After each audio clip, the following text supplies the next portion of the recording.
Hi there, I'm John from CNCKing.com, and today we're going to laser engrave Acacia to make a wooden family plaque.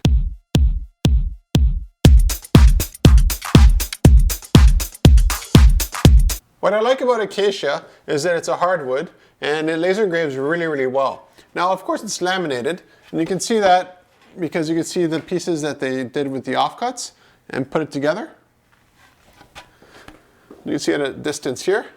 The reason why you see some shine is because I put some oil on it to give it a nice shine but protect the wood as well.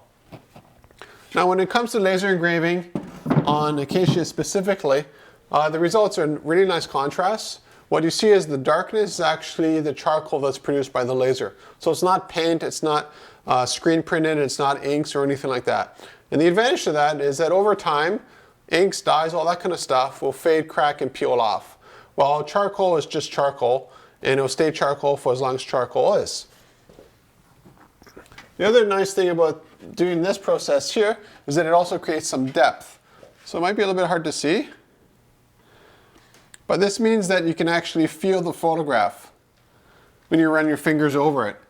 And that's something I didn't really appreciate until I had a son, because my son likes to touch the family portraits that I did the same process as this one here a couple weeks ago, and he likes to touch it because it feels like the photograph, and it's a really nice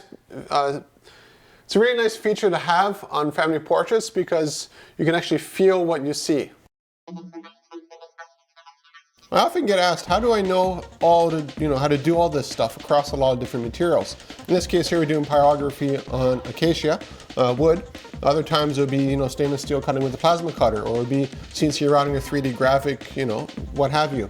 There's a huge diversity of jobs that I do here in the shop on a daily basis, and what's really fun about it is finding the synergies between the different machines.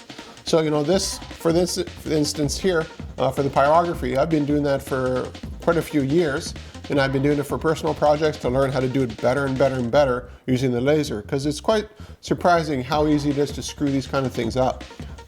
For instance, if I do too many passes or use too much power, I end up producing a lot of smoke and fire, and basically you end up having the piece of wood catch on fire. So that's an extreme example, but that stuff happens. And another option would be sometimes I do the graphic and have too much detail. That happened with Simon's drawing that I did a month and a half ago. It was a picture of Simon with a stick. And what I learned from that is if you have too much detail in the picture and you apply too much detail from that onto the laser engraving, what you end up with is something that's a little bit muddy. So in this case here, I learned from that lesson onto this project here. I brought down the resolution, and that produced a better, cleaner result as a result. When it comes to laser engraving, literally anything can be put onto any kind of wood species that you have. The nice thing about using laminated wood is that it's very cost effective versus going with Acacia that's this wide. I don't even know if that's available, but it'd probably be pretty expensive compared to doing something with a laminated product.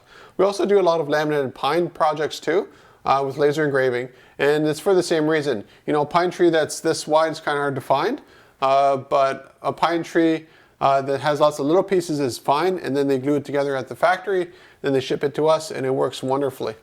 Now with any kind of wood, you'll notice that the top of it gets really smoky and dusty, all that kind of stuff, and that's just the stuff that we've removed off. So if you take a look at the laser engraving again, you'll see there's some depth to it. Well, all of that stuff has to go somewhere. Now most of it gets vaporized by the laser instantaneously. As soon as it hits it, it just vaporizes it. But the results of that vaporization and the dust actually just settle back on it.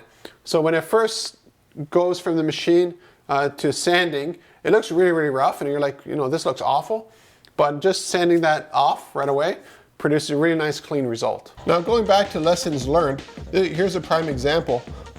You'll notice I do a lot of sanding. I clean up all the surface of it. But while I'm doing that, I notice there's a thing on the left. It looks like a big glob of either it's a hand or a towel. I'm not sure what that was. And it was really distracting on the photograph. So what I decided to do is, after I sanded it up, I looked at it at a couple of different angles. I decided just to chop that thing right off. Because the last thing you want to do is have a nice, photograph you hang on the wall, and then you have this big white thing there and you don't know what it is. And looking at it now, I don't know, it's a towel or a hand, I'm not sure what that was. So that's what I'm doing here. I'm just lining it up so that I could chop it right off. So I go all the way around first, and I just use a normal scale saw, and that's totally fine for this job. You know, I don't need to use the table saw or anything else like that. You see I made a line here all the way across, and by cutting that off, I just really clean up the picture tremendously. You can also see on the edges that there's a bit of burning, and that's from the laser, because what the laser did, it made all the lines for me for the cutting process. It's just easier to have the laser do that than for me to do it by eye, and it's a better, cleaner result. Now here what I'm doing, again, there's two big empty spots at the top, so I figured, you know, let's just chop that stuff off too, because again, it's just another distraction for the photograph. Now I didn't do these kind of things on my own pyrography for my own family. And the reason was the picture was small enough that it didn't really matter. But this thing's pretty big. This is like it fills up the whole table on the laser. So what are some things to keep in mind if you want some pyrography like you see here? Now, one thing you want to make sure is have a really good photograph. If you have a picture without much contrast to it, you end up with a laser engraving with not much contrast to it. And the problem is the laser is either on or off. Now, if there's like an in-between, let's say like you have black and white, so black is laser engraving, white is nothing. If you have some grayscale, well, that doesn't exist with a laser. So what you have is a different depth, but you still have laser engraving, so really what you want is a black and white image, if at all possible, or something with a clean background where there's nothing really there. I did an example earlier of my son, and that was a really, really busy background, and it came out fine.